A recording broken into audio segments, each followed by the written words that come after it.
অনন্ত মহারাজকে নিয়ে মুখ্যমন্ত্রী শুভেন্দু অধিকারী কি বললেন শুনুন।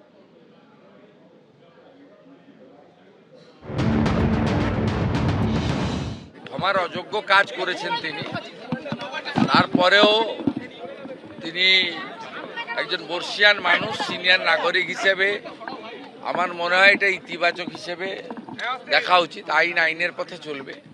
বিভিন্ন থানায় এফআইআর হয়েছে, 5 জন গ্রেপ্তার হয়েছে, 282টা পোস্টকে টেকডাউন করা হয়েছে, ডিলিট করা হয়েছে, ফেসবুক অ্যাকাউন্ট বন্ধ করে দেওয়া হয়েছে পশ্চিমবঙ্গ পুলিশের পক্ষ থেকে অভিযোগ করে প্রায় 282টা।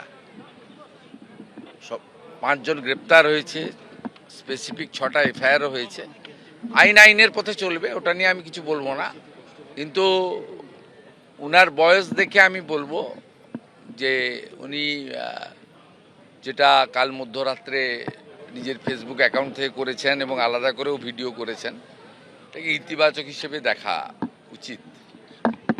এবং এটা থেকে সবাইকে উনি নিজেও বলেছেন যে পরবর্তী মন্তব্য থেকে সতর্ক থাকবেন।